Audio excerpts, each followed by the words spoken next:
Okay, let's dive into this story that's absolutely blowing up online right now. It's like this massive web of controversy, and it connects a central figure, someone we're going to talk about, with some huge names. Think Joe Rogan, top political commentators. And it's all being driven by these, very specific search terms. So, let's break down what's actually going on here. So, where does this all start? Well, it pretty much explodes from just one name that's suddenly everywhere you look online: Erica Kirk. We've been looking at the search trends, and honestly, her name is the key. It's like the central piece of the puzzle that connects everything else we're about to get into. All right, so let's focus in. Who is really at the center of this whole thing? Well, all the online chatter points to one person.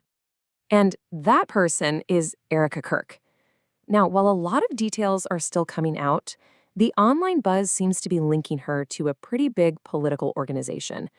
And the search terms, they really suggest that some kind of bombshell, something about her actions, is what's fueling this whole fire. Okay, this is where it gets really interesting. Let's talk about the language being used here. Because the words being thrown around, they are not random. No way. They are very deliberately chosen to be explosive, to frame how you see this story before you even know what it's about. So you've got these three specific words that are basically framing this whole thing. First up, and it's everywhere, is scandal. Right away, that tells your brain, okay, this isn't just some news story. This is juicy. This is a big deal. Then, right alongside that, you see the word controversy. And what does that do? It basically gets you ready for a fight, right? It signals there's a debate, there are sides, and it's pretty much guaranteed to get people arguing online. And to top it all off, you get exposed.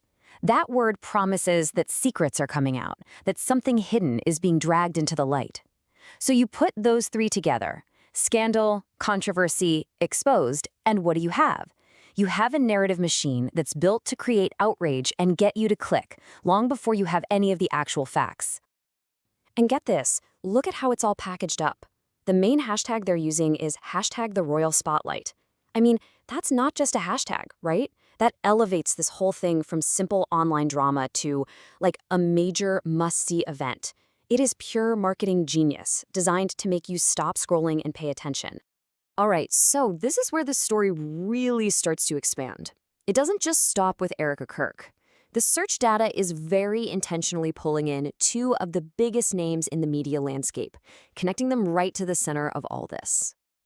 So what we're seeing in the data is, well, it's basically a triangle being formed between Erica Kirk, the podcasting behemoth Joe Rogan, and political commentator Charlie Kirk. The online searches are actively connecting all three, creating this really strong association that makes you think, wow, this must involve all of them. And it doesn't even stop there. The web keeps getting wider. The whole conversation is being strategically pulled out to include a much bigger group of people from a very particular political sphere.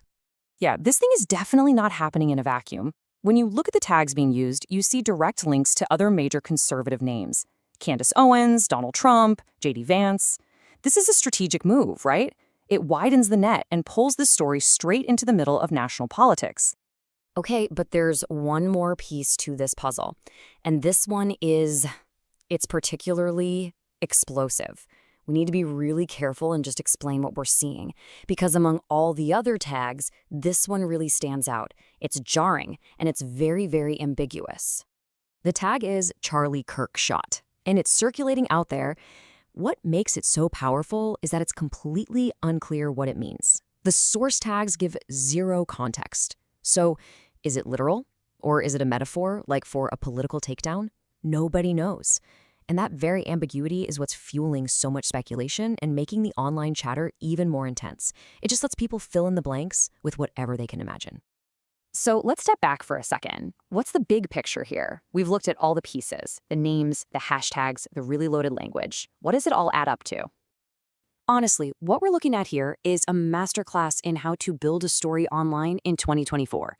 You take a central figure, you inject these powerful loaded keywords, you connect them to massive media personalities, and you wrap it all up with a clever hashtag.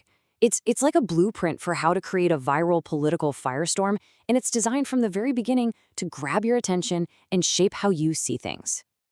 And that really leaves us with a huge question, doesn't it? In this media world we live in, how fast can a single story just connect everything?